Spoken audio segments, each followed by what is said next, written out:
Hello and welcome to a new series. This is especially for CS professional students.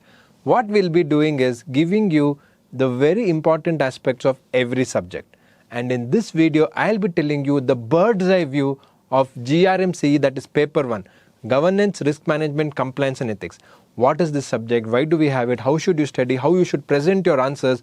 All this I'll be covering in this video.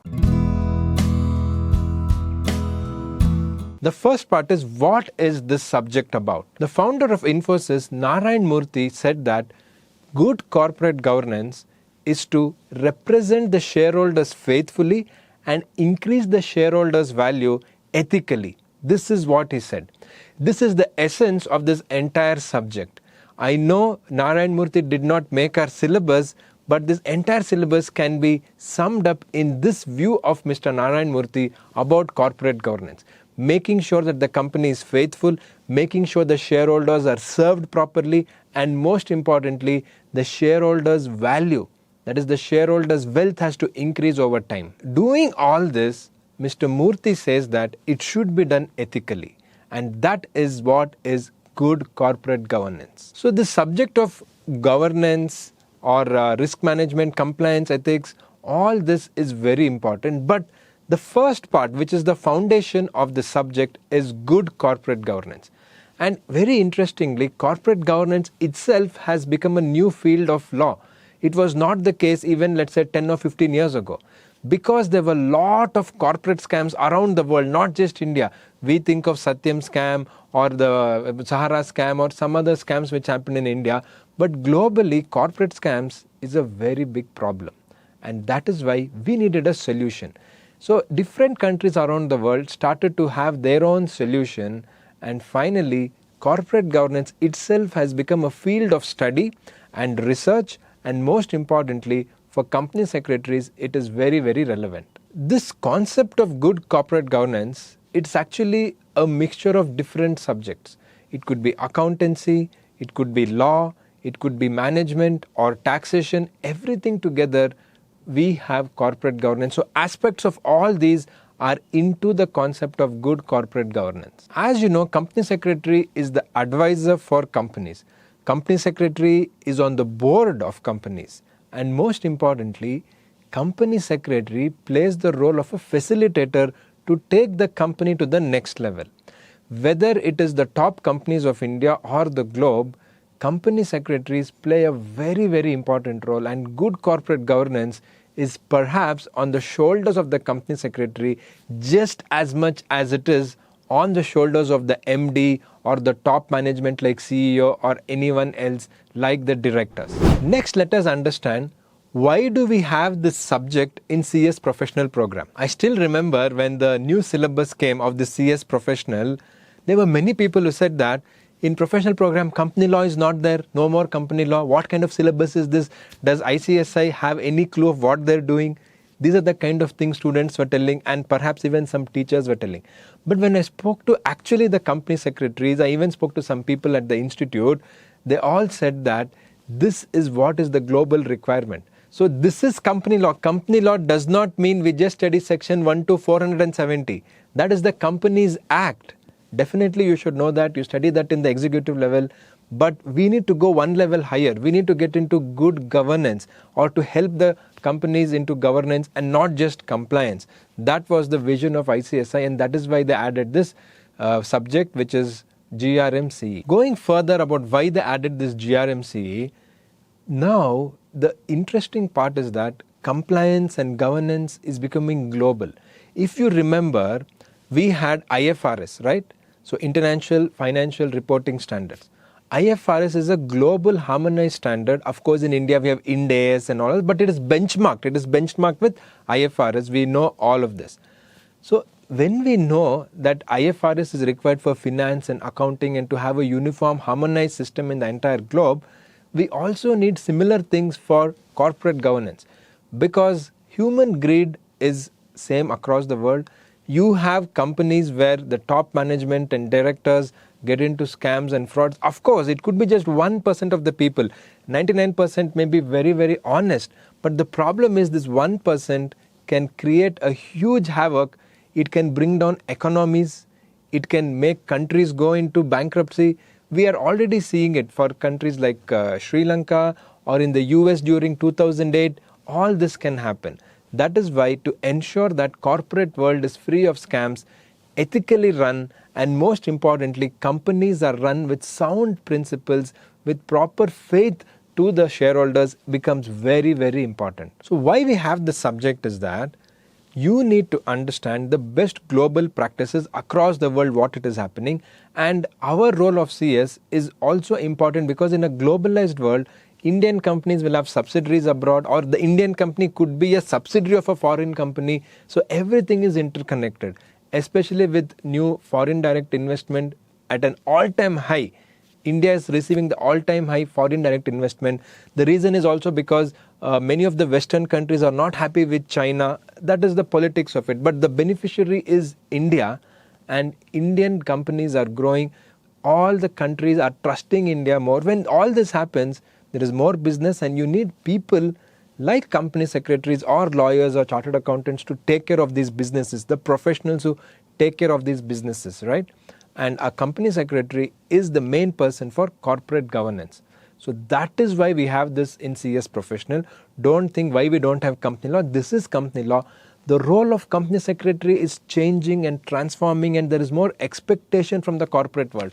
And that is why this subject has been introduced in CS Professional. It is one of the best subjects, the best things ICSI has done. It is really taking you to the next level. You will be ready to face any situation because you will know the global best practices of corporate governance and also the Indian law, which is most important. It could be the SEBI LODR guidelines or the Companies Act. All this is covered in this subject, and that is why I really love this subject. And the first thing the subject came, I said I have to teach this, and that is why even at Ekcel Academy I am teaching this subject in CS Professional. Now let us have a cursory glance of the syllabus and the division.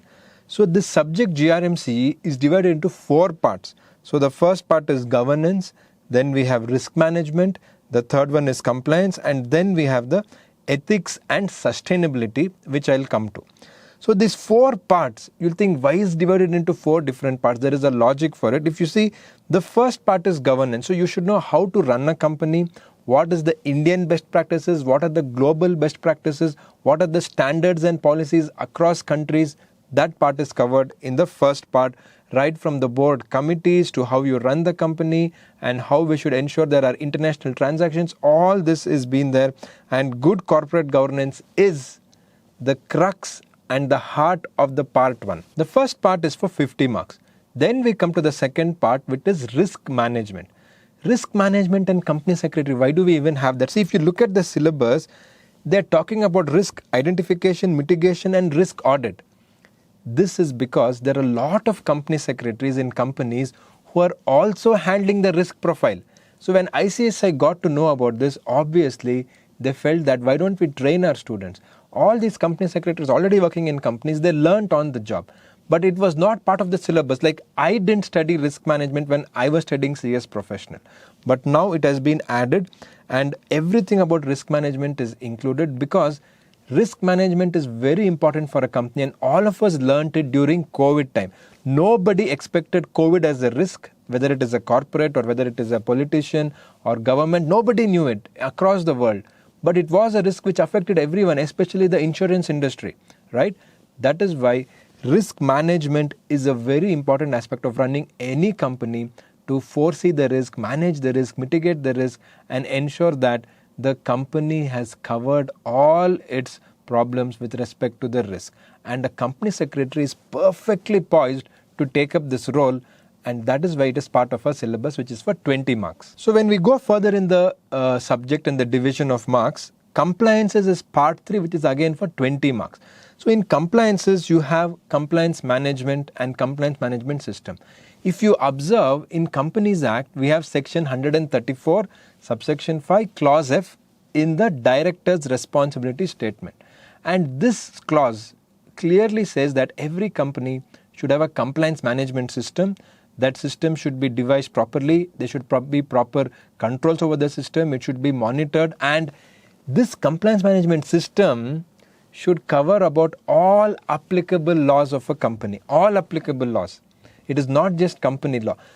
for a company, it could be taxation law, it could be finance related, it could be company law, it could be economic laws, security laws if you are listed. There are so many laws or industry specific laws. If you are into a food industry, you have the FSAI and other laws relating to food. Or if you are in, let us say, pharmaceutical industry, you are all the laws relating to Drugs and Cosmetics Act and many more licenses which is there. Or if you have any factory, environmental licenses, labor laws, a whole gamut of laws comes into picture, and a CS is expected to be an expert and having the knowledge to ensure that you are implementing this in a company. That is why the part C, compliances for 20 marks, talks about the compliance management system, the all applicable laws, the internal controls. How do we ensure we have proper internal controls? Not just internal financial controls, but also all other types of internal control. Then most importantly, how do we do the reporting? Reporting is our core job. Reporting includes something as simple as the board of directors report, which I'm sure you know about, but it also includes newer concepts like integrated reporting, which is an international concept, sustainability reporting.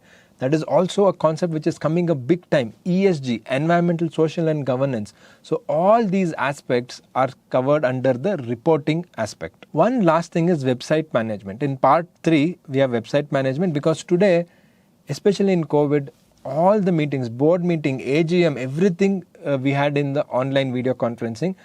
There was also relaxation given for even things like AGM, EGM, right? So when this is there, a company secretary should know how to manage, and that is covered over here. And in the subject division, the last part is our ethics and sustainability, which is for 10 marks. I'm very sure this part will actually be increased as we go ahead, because during COVID, there's a very new concept which has come up, especially in India. It's an international concept, but more prevalent in India now. That is ESG, environment, social governance, or sustainability reporting.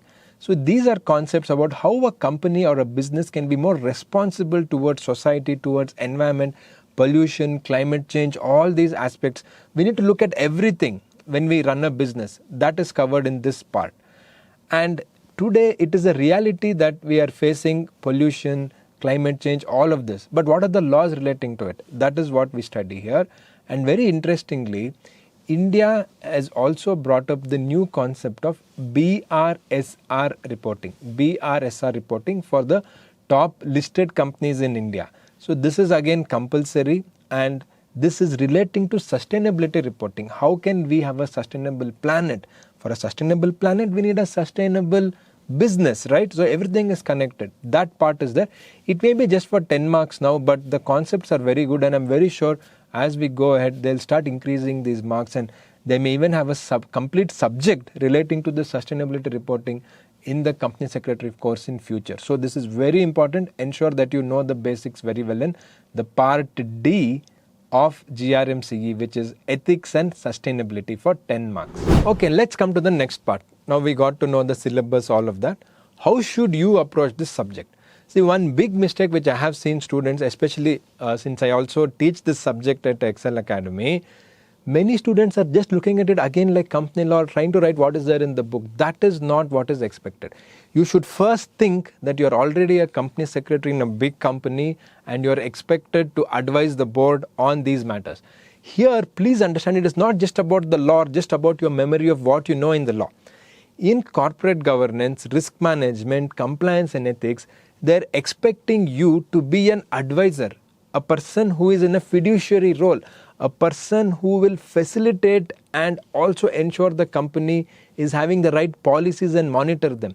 That is what is expected out of you. So what you should do is please read articles on the internet relating to international corporate governance, the scams in different countries, what are the issues with some of the corporates in US or UK, these kind of topics, or what are the laws which countries like US or UK or Australia, I'm telling you mainly the countries which are pretty well developed and India has many relations with them, what are they doing for ensuring there is good corporate governance in their country?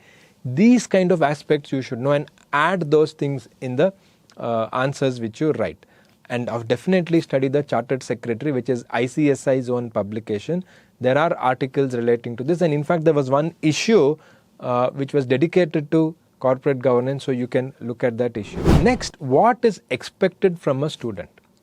Yes, from a student, they're not expecting you to know everything about corporate governance across the world, but what is expected is that you know what are the basic principles, what are the basic global practices, what is accountability, what is transparency, why do we need this, right? These kind of principles is what is required. And what are the laws which the government is doing, what are the laws which international agencies are doing, is United Nations doing anything about this, what are the policies which different countries are doing, what are the frameworks which are there across the world, correct? Like UN Global Compact, these kind of examples. This is what is expected from you, where you know the practical aspects of it and you know the international developments, and that is what ICSI is expecting. And lastly and most importantly, they want you to connect all this international knowledge with the Indian law, like the SEBI LODR regulations or the Companies Act or the rules read with that. So these things you have to connect, and by end of the day, you should be in a position to advise a company. That is the kind of knowledge you should do, not just tell what is there in the law. They don't need you to do that. Nowadays, even a computer with AI can just tell what is there in the law. That is not what is expected. You should be in a position to advise, and that is expectation from ICSI. So please study this subject in that angle. Don't depend only on ICSI book. Please ensure that you read other articles, ICSI Chartered Secretary magazine, and other international developments. In your exam, this is the last part, in your exam, how should you show your extra edge or extra knowledge? What should you do? First thing is, please write as many examples as possible. As many examples as possible will give you more marks. Write international examples, write Indian examples, write ICSI's own initiative of global corporate governance, what ICSI wants to do. In fact, ICSI's, if you read ICSI vision, mission and all of that, it says to be a global leader in good corporate governance. That is what ICSI is here for. Just go and read it. Our institute wants to be the world's #1 institute for good corporate governance. So what are they doing? Recently, you may be seeing they're doing a lot of international activities, they're doing programs, seminars, they're tying up with different countries.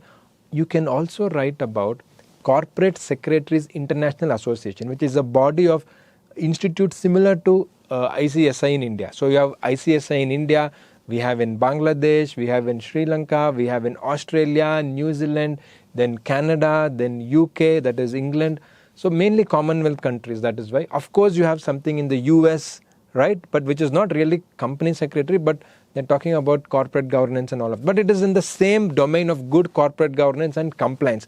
This is the broad framework of what a company secretary does. So this is what you need to bring into your answers. Apart from this, when you write the answer, always try to compare the international perspective and the Indian law and how it is merging. I'll give you one simple example.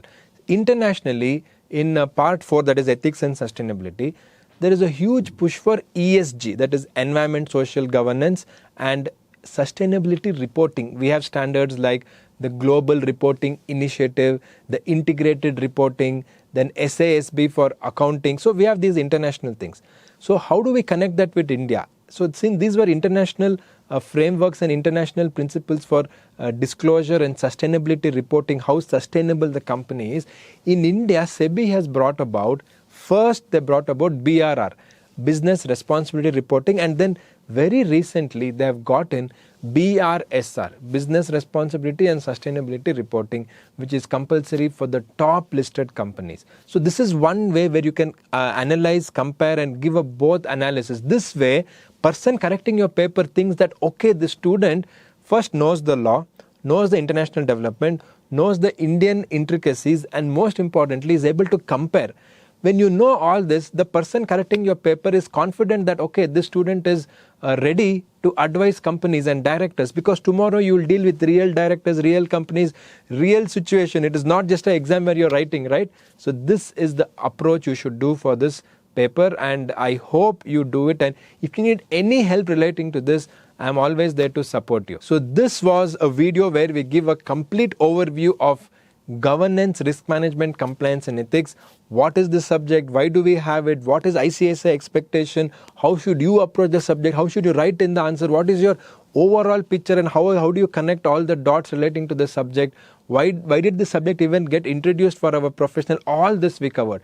If you like this video, please ensure that you give me a thumbs up and let me know any questions you have. I might have missed out something, or if you feel something else I should add, I can always make another video. So let me know in the comments what you felt about this video. If you need any support relating to this subject, you can WhatsApp us. The WhatsApp number is in the link below in the description. If you want to know anything about the subject, I'll be more than happy to tell you, because I really love this subject. I'm very passionate about this subject. Even when I teach, I enjoy this subject like anything, because you're getting a well-rounded development about corporate governance, compliance, ethics, and risk management. It is not just what is a law or what are some of the sections. So with that, I hope this video was useful for you. Please share it with your friends in CS Professional if you feel this has some value for you. I'll be closing this video now. Thank you very much and all the best for your exam.